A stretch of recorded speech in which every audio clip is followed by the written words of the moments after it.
સાબરકાંઠા જિલ્લાના તલોદ ખાતે આજે હિંમતનગરના કાંકરોલ ખાતે આવેલ BAPS સ્વામિનારાયણ મંદિરને 10 વર્ષ પૂર્ણ થતા કળશ યાત્રા આજરોજ તલોદ આવી પહોંચતા તલોદ BAPS સ્વામિનારાયણ સત્સંગ દ્વારા TR ચોક પાસે આવતા ભવ્ય સ્વાગત કરવામાં આવ્યું હતું। સાબરકાંઠા જિલ્લાના તલોદ ખાતે હિંમતનગર સ્વામિનારાયણ મંદિરને 10 વર્ષ પૂર્ણ થતા હોય બોચાસણ વાસી અક્ષર પુરુષોત્તમ સ્વામિનારાયણ સંસ્થાના પ્રમુખ પરમ પૂજ્ય મહંત સ્વામી મહારાજની પ્રેરણાથી આગામી તારીખ 22, 23, 24 તથા 25 ડિસેમ્બરના રોજ હિંમતનગર મંદિરનો દશાબ્દી મહોત્સવ ઉજવવામાં આવનાર છે। આ દશાબ્દી મહોત્સવના ઉપલક્ષ્યમાં હિંમતનગર BAPS મંદિર દ્વારા કળશ યાત્રાનો આરંભ કરવામાં આવ્યો।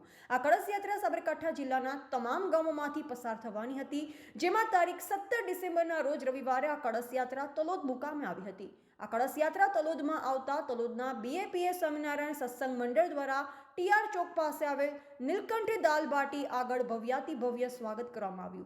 ત્યાંથી આ કળશ યાત્રા તલોદના અંબાજી ચોક ખાતે લઈ જવામાં આવેલ હતી, જ્યાં આગળ તલોદના પુરુષ તથા મહિલા હરિભક્તો દ્વારા કળશનું તથા ભગવાન સ્વામિનારાયણનું પૂજન કરી તમામ હરિભક્તો મહાઆરતીમાં જોડાયા હતા।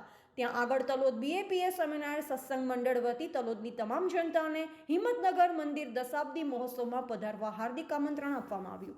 ત્યારબાદ આ કળશ યાત્રા તલોદ પોલીસ સ્ટેશન સામે આવેલ ઇન્દ્રપ્રસ્થ સોસાયટીમાં આવેલ હતી, જ્યાં આગળ ઇન્દ્રપ્રસ્થ સોસાયટીના તમામ રહીશોએ કળશનું પૂજન કરી ભગવાન સ્વામિનારાયણની આરતી ઉતારી કળશને તલોદમાંથી વિદાય આપી। ત્યારબાદ આ કળશ યાત્રા તલોદથી વલ્યમપુરા, ખેરોલ, તોરણિયા, સલાટપુર, જવાનપુર, તાજપુર કેમ્પ, હરસોલ, ગોરા તથા આંજણા એમ 9 જેટલા ગામડામાંથી પસાર થઈ હતી। આ તમામ ગામોમાં કળશ યાત્રાનું ત્યાંના BAPS સત્સંગ મંડળો વતી ભવ્યાતિ ભવ્ય સ્વાગત કરવામાં આવ્યું। આ તમામ ગામોમાં પણ ગામની તમામ જનતાને દશાબ્દી મહોત્સવમાં પધારવા માટે હાર્દિક આમંત્રણ આપવામાં આવ્યું।